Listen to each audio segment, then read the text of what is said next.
Hi, fight fans, welcome back again to another episode with the African Fighters. And on today's episode, we'll be previewing the fight night we have all been waiting for.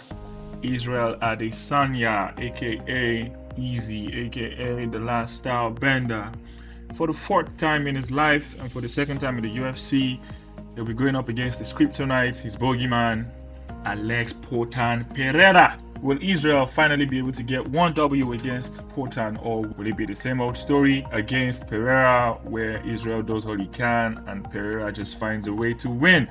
Interesting matchup headlining UFC 287. Alright, now just as we always do, we give you the tail of the tape. Alex Pereira comes into this fight on a five-fight win streak. The man is undefeated in the UFC, and even though people had questions about him getting title opportunity that early, Israel Adesanya had swept through the division and they needed an interesting story in the middleweight division. Up stepped Alex Pereira and he has gotten the job done. The Brazilian will be fighting out of the Teixeira MMA and Fitness Gym. He's 35 years of age, he's 6'4". He's a really big middleweight. People are still surprised how he manages to cut weight to make the middleweight division. Also, it's no secret that he'll be moving up into light heavyweight because I think the weight cutting might just be a little bit too much for him moving forward because he's a really big guy. And then Israel Adesanya, the Last Style Bender, he has owned the middleweight UFC division. He's lost just 2 fights in the UFC. One when he went up to take on the light heavyweight champion Blachowicz, and the second loss came in his last outing to Alex Pereira.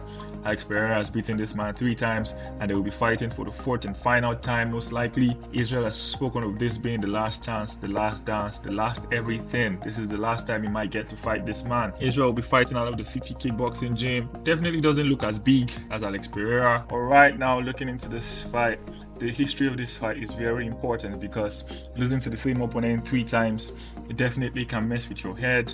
And so the past is a big factor in this fight, and that's why the chances of Israel Adesanya winning this match will seem to be getting slimmer and slimmer. Every time he tries, he does his best, he's controlling the fight, and then he gets knocked out. The first fight, Alex Pereira won by decision. The next 2 following that, one in the UFC and one in kickboxing, Israel Adesanya has controlled the fight, was the better fighter, was the more technical fighter, but always seems to get caught late by Alex Pereira. Will that be the same case come UFC 287? Or will Israel finally find a way to put down this man who has haunted him forever? And also looking into this fight, Israel Adesanya has always been the very charismatic champion. He talks a lot, he speaks a lot, he's very confident. If you look at the interviews that he has had, he doesn't seem to be talking a lot in these interviews. He looks very straight-faced, he looks very determined, very focused. This is probably the most focused we've ever seen Israel Adesanya come into a match. Bigger than you typically are heading into a fight. It looked like you had a little bit more muscle on your frame, especially your upper body. I don't know. I'm quite vain, so I don't know. But you are still, at least what I've seen, the favorite. Are you surprised by that? And if not, why do you think that is? Why do they have you as the favorite, Izzy? I am surprised by that, to be honest, because I thought these bookies were not smart as they are. And alright, now leading up to this fight, Israel Adesanya initially was the bookie's favorite, but as of today, more and more people feel like Alex Pereira will do the double over him in the UFC just as he did in kickboxing. Now moving forward, this has become more than just a fight.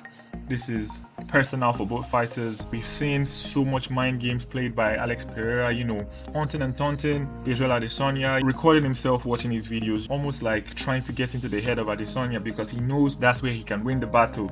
He knows if he gets into the mind of Adesanya, that's where he can be victorious. Adesanya, on the other hand, is one of the most mentally strong people you will ever fight. He's so mentally tough. You can see in the fight against Gastelum, in the fight against Whitaker, in the fight against Romero when he's been in deep waters. He has a very strong fighting mind. It's yet to be seen if all the mind games that Alex Pereira has been playing will have any effect on Israel Adesanya. Recent interviews, we've seen Izzy respond to the gimmicks of Alex Pereira, saying he's angry at the way I live my life. He's angry because I love to do certain things, and that is true. Alex Pereira has come out to criticize Israel for being a fan of animes, portraying those characters and it's actually just mind games. And maybe he's getting into the mind of Izzy. Maybe he's slowly beginning to break Izzy down mentally. That remains to be seen. Now, moving forward into this fight, we know Israel is very light on his feet. He loves to move around, loves to circle left and right. It's very difficult to catch Israel flat-footed, standing in one stance.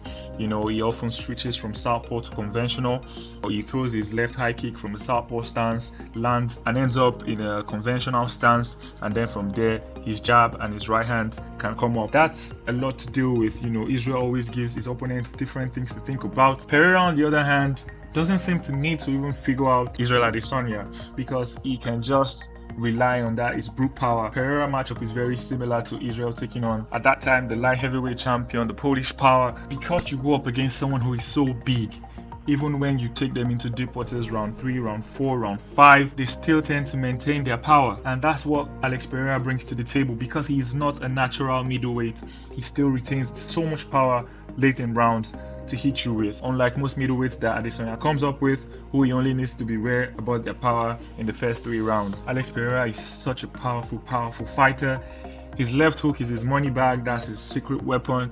That's what he caught Adesanya with twice now. Adesanya needs to be wary of that. Alex Pereira, it doesn't seem to even need to figure out Adesanya, because he's just going to take the shots that Adesanya throws at him, back him down the fence, trap him, and then land that money shot. A lot of fans, a lot of analysts, a lot of former UFC fighters have advised that Adesanya should wrestle more. He did wrestle in the previous fight and almost got a submission. However, people have also said that if you're not a trained wrestler, wrestling can become very, very tiring. And so for Adesanya, if he tries to wrestle a little bit too much, does it affect him in the following rounds? That remains to be seen. I think Israel has to come up with a game plan or two. He might need to, have 2 or 3 tricks off his sleeves for him to win this one, and it remains to be seen. Will Israel Adesanya come out victorious and defeat his demons? Will he finally get one over his bogeyman, over his kryptonite, Alex Pereira? Or will Pereira do what he has always done, and that is defeat and knock out Adesanya? UFC 287 will get our answer. Leave your comments in the comment section. Thank you for watching.